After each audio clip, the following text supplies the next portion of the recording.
हरे कृष्णा दोस्तों, जैसे सोमवार का दिन भोलेनाथ को समर्पित किया जाता है, शनिवार शनि देव का दिन माना जाता है, ठीक उसी तरह रविवार का दिन सूर्य देव को समर्पित किया जाता है।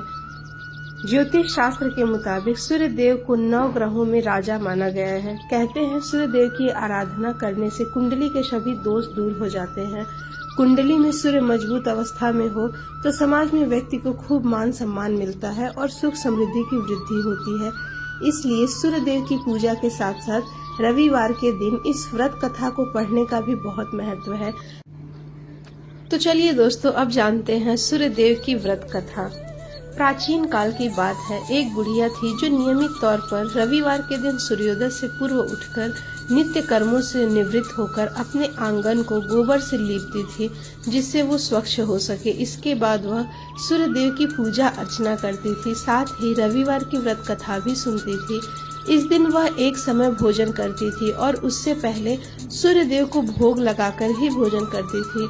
सूर्य देव उस बुढ़िया से बेहद प्रसन्न थे। यही कारण था कि उसे किसी भी तरह का कष्ट नहीं था और वह धन धान्य से परिपूर्ण थी। जब उसके पड़ोसन ने देखा कि वह बहुत सुखी है तो वह उससे जलने लगी।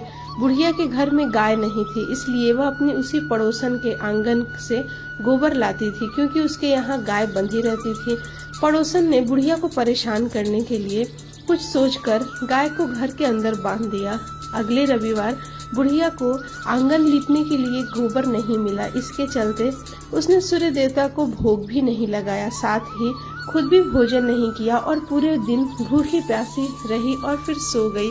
अगले दिन जब वह सोकर उठी तो उसने देखा कि उसके आंगन में एक सुंदर गाय और एक बछड़ा बंधा था। बुढ़िया गाय को देखकर हैरान रह गई। उसने गाय को चारा खिलाया। वहीं उसकी पड़ोसन बुढ़िया के आंगन में बंधी सुंदर गाय और बछड़े को देखकर और ज्यादा जलने लगी। एक दिन उसकी पड़ोसन ने उसके गाय के पास सोने का गोबर पड़ा देखा तो उसने सोने का गोबर उठाकर वहां पर अपनी गाय का सामान्य गोबर रख दिया। सोने के गोबर से पड़ोसन कुछ ही दिन में धनवान हो गई। यह कई दिनों तक चलता रहा। कई दिनों तक बुढ़िया को अपने गाय को सोने के गोबर देने के बारे में कुछ पता ही नहीं था। ऐसे में बुढ़िया पहले की ही तरह सूर्यदेव का व्रत करती रही, साथ ही कथा भी सुनती रही। इसके बाद जिस दिन सूर्यदेव को पड़ोसन की चालाकी का पता चला तब उन्होंने तेज आंधी चला दी। तेज आंधी को देखकर बुढ़िया ने अपनी गाय को घर के अंदर बांध दिया। अगले दिन जब बुढ़िया उठी तो उसने सोने का गोबर देखा, तब उसे बेहद आश्चर्य हुआ। तब से लेकर आगे तक उसने गाय को घर के अंदर ही बांधा। कुछ दिन में ही बुढ़िया और धनी हो गई। बुढ़िया की सुखी और धनी स्थिति देखकर पड़ोसन और भी जलने लगी। पड़ोसन ने अपने पति को सारी बात बताई और उसे नगर के राजा के पास भेजा।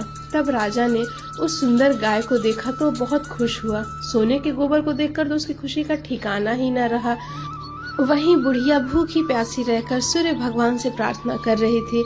सूर्य देव को उस पर बहुत दया आई। उसी रात सूर्य देव राजा के सपने में आए और उससे कहा कि हे राजन, बुढ़िया की गाय व बछड़ा तुम तुरंत वापस कर दो। अगर तुमने ऐसा नहीं किया तो तुम पर परेशानियों का पहाड़ टूट पड़ेगा।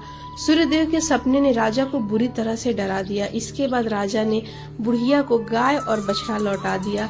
राजा ने बुढ़िया के ढेर सारे धन भी वापस किए और क्षमा मांगी। वहीं राजा ने पड़ोसन और उसके पति को सजा भी दी। इसके बाद राजा ने पूरे राज्य में यह घोषणा कराई कि रविवार को हर कोई व्रत किया करे। सूर्य देव का व्रत करने से व्यक्ति धन धान्य से परिपूर्ण हो जाता है, साथ ही घर में खुशहाली भी आती है। तो दोस्तों, ये थी रविवार के सूर्य नारायण व्रत की कथा। तो आइए अब जानते हैं कि हमें सर्दियों में जब बादलों के कारण सूर्य देव दिखाई नहीं देते तो हमें किस प्रकार सूर्य देव को जल अर्पित करना चाहिए।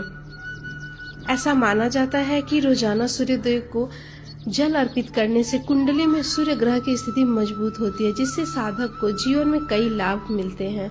खासकर रविवार के दिन ऐसा करना काफी लाभकारी माना जाता है।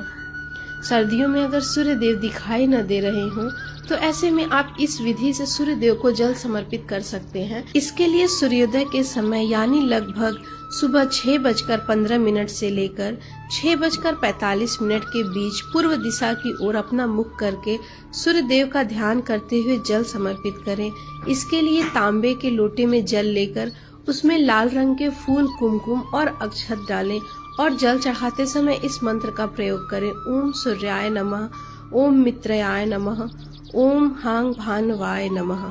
रविवार का व्रत कम से कम 12 अवश्य करना चाहिए। हालांकि यदि संभव हो तो पूरे साल भर रखना चाहिए। सूर्य को जल देने के बाद भगवान सूर्य के बीज मंत्र की कम से कम 5 माला जरूर करें।